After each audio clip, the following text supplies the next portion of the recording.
जय श्री राधा रानी सरकार की, जय श्री कृष्ण भगवान की, जय श्री लक्ष्मी नारायण जी भगवान की, जय पुरुषोत्तम मास महत्यम की। मंदिर श्री बंसी वाले महात्मा यूट्यूब चैनल की ओर से हम आप सभी भक्तों का हार्दिक अभिनंदन करते हैं। पुरुषोत्तम मास के इस पावन समय में आज हम आपको पुरुषोत्तम मास महत्यम के 8वें अध्याय की कथा को सुनाने जा रहे हैं। हर 3 वर्ष के पश्चात पुरुषोत्तम मास आता है। पुरुषोत्तम मास को मल मास भी कहा जाता है और इसको अधिक मास भी कहा जाता है। इस पुरुषोत्तम मास में भगवान की भक्ति करके भगवान की बहुत ज्यादा कृपा की प्राप्ति की जा सकती है। पुरुषोत्तम मास के इस पावन समय में जितना भी भगवान की भक्ति हम करते हैं उसका फल 3 वर्ष तक हमें प्राप्त होता रहता है। और किसी भी मास में अगर हम भगवान की भक्ति करते हैं तो उसका फल 1 वर्ष तक मिलता है। लेकिन इस पुरुषोत्तम मास में हम भगवान के नामों का जाप करते हैं या भगवान की कथा सुनते हैं या भगवान के नाम का संकीर्तन करते हैं तो उसका फल 3 वर्ष तक हमें मिलता रहता है। तो पुरुषोत्तम मास महत्यम के 8वें अध्याय की कथा इस प्रकार है। श्री सूत जी महाराज आज शौनक आदि ऋषियों से कहने लगे हैं कि हे ऋषियों, भगवान विष्णु और श्री कृष्ण जी का उपरोक्त संवाद सुनकर देवऋषि नारद जी ने श्री नारायण भगवान से उन्हें प्रश्न किया है कि हे प्रभु, लक्ष्मीपति के वैकुंठ गमन के पश्चात क्या हुआ, ये सारी कथा सुनाने की कृपा कीजिए। देवऋषि नारद जी के द्वारा किए गए इस प्रश्न से प्रसन्न होकर श्री बद्रीनाथ भगवान श्री नारायण जी कहने लगे हैं कि श्री लक्ष्मीपति ने पुरुषोत्तम मास को अपने वैकुंठ में ही निवास दे दिया। तब वह स्वर्ग का निवासी और सब मासों का अधिपति होकर आनंद के साथ श्री हरि विष्णु भगवान जी के साथ निवास करने लगा।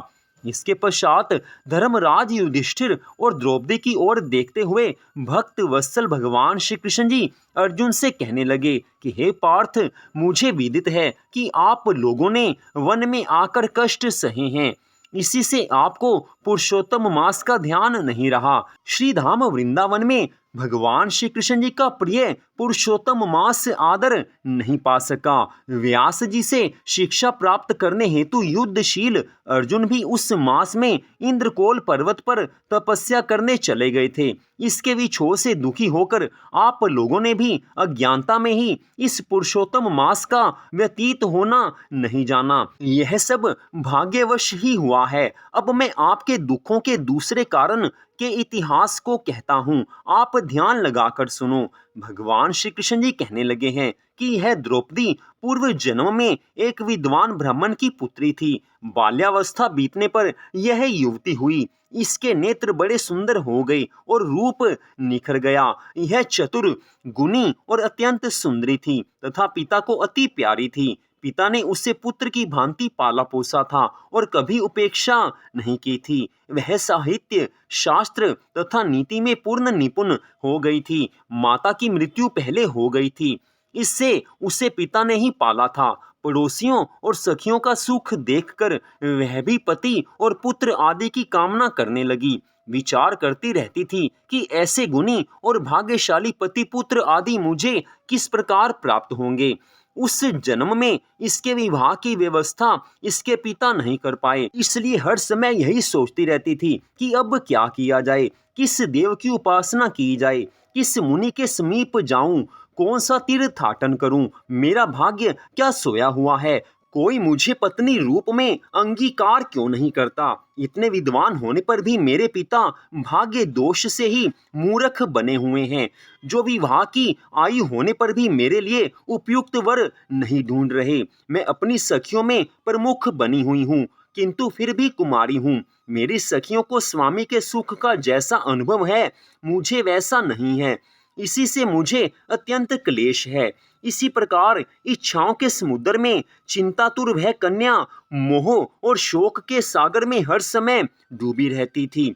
दूसरी ओर वह विद्वान ब्राह्मण कन्यादान हेतु उपयुक्त पात्र की खोज करने में लगा रहा, किंतु उसे कोई योग्य पात्र नहीं मिला और वह निराश हो गया। अपनी कन्या के दुर्भाग्य से उसके संकल्प का पिंजरा टूट गया और देववशात उसे तीव्र और दारुण ज्वर ने ग्रस्त कर लिया। उसने अपनी पुत्री को स्मरण किया, किंतु जब तक भयभीत पुत्री उस तक आई, उस समय तक उसके प्राण निकल गए। इस प्रकार वह ब्राह्मण अपने जीवन काल में कन्यादान करने की प्रसन्नता भी अनुभव नहीं कर सका। सच बात है, बिना भाग्य के सुख नहीं मिल सकता। भाग्य से सुख मिलता है या ईश्वर कृपा से सुख मिलता है। हरिभक्त धर्मात्मा व्यक्ति जिस प्रकार मृत्यु शैया पर गृहस्थ धर्म में पालन किए गए परिश्रम की लक्ष्यताएं और संसार की सब वासनाएं छोड़कर हरि के साथ अपने को तन्मय कर देते हैं, इसी तरह निपुण ब्राह्मण ने नीलकमल की भांति सुंदर त्रिभंग ललित स्वरूप श्री हरि पुरुषोत्तम स्वरूप में अपना चित्त लगाकर उन्हें स्मरण किया। उसने मन ही मन भगवान से प्रार्थना की कि हे राजाओं के राजा, हे श्री राधा रानी जी के संग भ्रमण करने वाले, प्रचंड भुजाओं से दैत्यों का हनन करने वाले, हे श्री कृष्ण, हे गोविंद, हे मुरारे, हे राधिका पति, मैं आपकी वंदना करता हूँ। हे नाथ, हे ऋषिकेश, मैं आपकी वंदना करता हूँ, मुझे अपनी शरण में ले लीजिए। मृत्यु शैया पर पड़े हुए उस ब्राह्मण के ऐसे वचनों को सुनकर भगवान के लोक से उनके पार्षद आ पहुँचे और मृतक की आत्मा को लेकर भगवान के चरण कमलों में प्रस्तुत कर दिया है।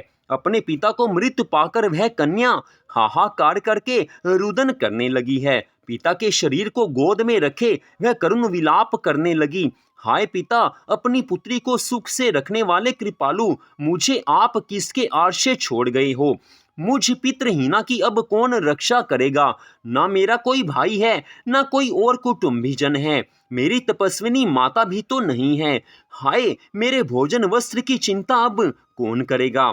हे पुत्री को प्यार करने वाले पिता, तुम बिना मेरा विवाह किए हुए मुझे कहाँ छोड़ गए? हे तपोनिधि, लौट कर यहाँ आ जाइए। इस प्रकार अश्रु बहाती हुई वह ब्राह्मण बालिका बारंबार रुदन करती रही। उसका ऐसा करुण रुदन सुनकर उस वन में निवास करने वाले अन्य ब्राह्मण सोचने लगे कि ऐसे करुण स्वर में कौन रोता है। तो पता लगा कि ब्राह्मण की पुत्री रोती है। उसका पिता मृत्यु को प्राप्त हो गया था। सो सब एकत्रित होकर विलाप करते हुए उस ब्राह्मण बालिका के निकट पहुंचे और रुदन करने लगे।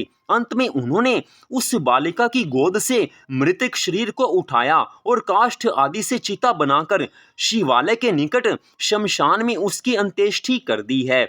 इसके पश्चात दुखी ब्राह्मण बालिका को धीरज बंधाकर सब अपने अपने निवास स्थानों को लौट आए हैं। बालिका ने पिता के सभी औधर्वदेहिक विधानों में यथाशक्ति व्यय किया और उसी वन में अपने पिता विछोह से दुखी होकर रहने लगी है। इति श्री पुरुषोत्तम मास महत्यम कुमारी विलोपो नाम अष्टमोध्याय समाप्तम।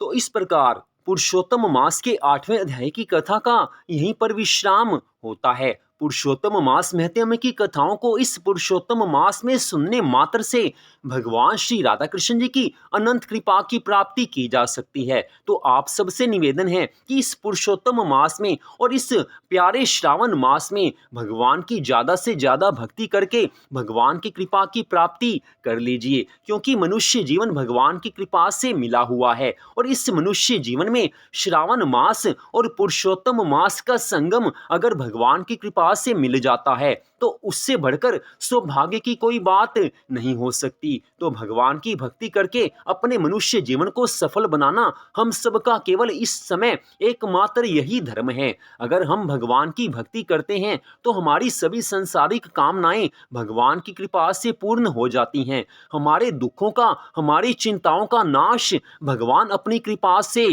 कर देते हैं। तो पुरुषोत्तम मास के इस पावन समय में अपने मन को भगवान के चरणों में लगाकर हम सभी मनोकामनाओं की पूर्ति कर सकते हैं।